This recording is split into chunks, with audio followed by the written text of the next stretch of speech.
Hi there, I'm Eli Sipka, and this is the Apatros Review. Now in this episode we'll take a look at another film from the Sci-Fi Invasion box set. This one will be Invaders from Space, which was a 1965 American telepic, actually premiered on American television on the 31st of May 1965, which was actually a re-edit from a Japanese franchise of short movies. Now, the directors of the original version are Yoshi Akasaka, Toru Ishii, and Akira Matsuo, and written by Ichiro Miyagawa, and the re-edit was produced by Walter Manley. The cast include Ken Utsui, Minako Yamada, Masao Takamatsu, Akira Nakamura, Noriko Katsuma, and Hiroshi Asami. Now, this film is squarely in the public domain, so you can find this pretty bit in the easy site to locate a copy of. The print I'm reviewing is on the Mill Creek Sci-Fi Invasion 15 Performance box set, which has a fair bit of print damage to it. Plenty of burns, marks, and grain, but it is surprisingly clear enough, so unless you're a high-definition junkie, this will be acceptable enough given its age. Don't expect any remastering done too soon, though. Now, Invaders from Space was the second of 4 feature-length films edited together from episodes of the Super Giant franchise of short movies that were released in Japan between 1957 and 1959 by Shin Toho, the non-union branch of Toho Studios. The original franchise was centered around an alien android known as Supergiant. And by the way, Supergiant Info is named Supergiant, but he's actually human-sized. And there was a rumor going around at the time that he was named after a popular Japanese baseball team. Now, of course, he was known as Starman in the American version, who wore a special watch that granted him powers of both space and planetary flight, the ability to detect radiation, the ability to understand any human language, and was practically indestructible. The role of Supergiant was played by Ken Utsui, a respected actor whose career spans stage, film, and television, and who, despite the franchise's popularity, regarded the role of Supergiant as a personal embarrassment, given the costume's design. The producers thought that female viewers loved heroes of a bigger package, so they stuffed his crotch with cotton, which added to his embarrassment. He went through life utterly refusing to even speak about this role. Now, the Earth has been put under global attack by the Salamander Men, a warlike race of humanoid reptilians from the planet Kulimon, who wish to invade Earth but don't want to share the planet with us super apes, so they use every weapon in their arsenal to succeed. They launch a destructive sound, release a lethal contagion, infiltrate mankind by dressing like the 1930s Chicago underworld, and launch a dance troupe performing some weird interpretive dance moves that on the surface looks pretty atrocious, but when you study the moves it looks interestingly nifty, as some of the footage is obviously played backwards.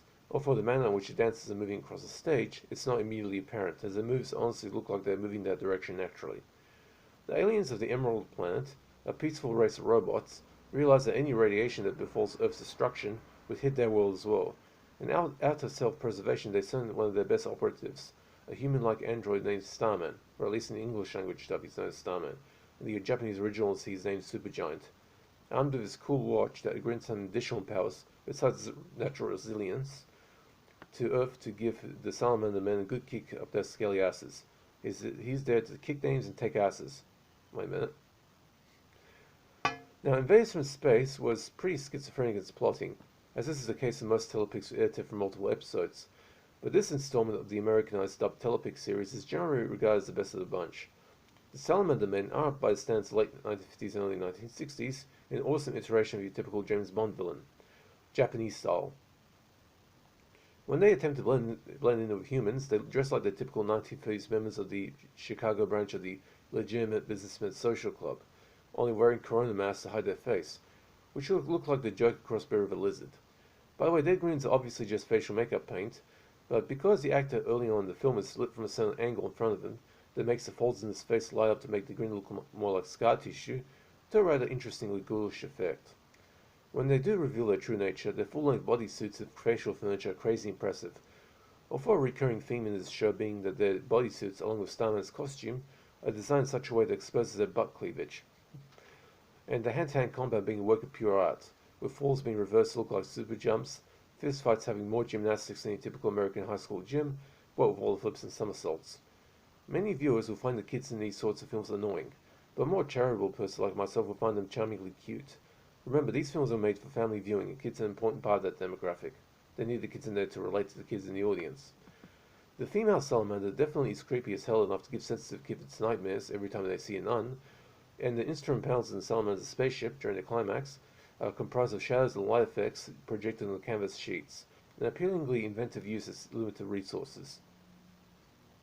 The morality of the piece is very clear, complication-free, good versus evil battle case study, so none of that morally conflicted Colt 2017 stuff. With a pure hearts and deeds hero that does his best to save the innocent, at the time Supergiant or Starman was considered Japanese answer to Superman, and some villains so dastardly evil they are equal terms of today's socialist left. Now, all of that being said, the reason I'm giving Invaders from Space a C+, 5 out of 10, instead of something like a B, is because of the uneven feel of the piece, and the fact that while the telepic feature does have plenty of low-cost energy to it, even rousing at times, especially if you're a child, but ultimately the film is completely forgettable. I've watched this film 3 times in the past 2 days, and while I have a long memory of an excellent attention to detail, while I remembered several details in regards to effects and acting, it's very hard to recall lines of dialogue and acting. Although, to be fair, the acting here was decent, despite the comically bad American dubbing, with the children dubbed by adults along the lines of Bob and Lucci Fulci zombie classic House by the Cemetery.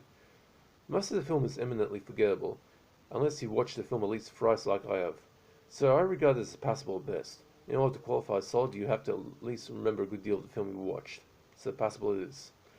Now for nudity. Well, being a family film, despite being Japanese, man those Japs are weird mob, there's no gore here except for the salamanders exploding whenever they jump into deep water, as a self-destruct tactic. And there is no nudity. Remember, this is a kid's film. But the bodysuits show off some ass crack through the cloth of their bodysuits, and something similar is happening at the front end as well, judging by the bulges in their crotches.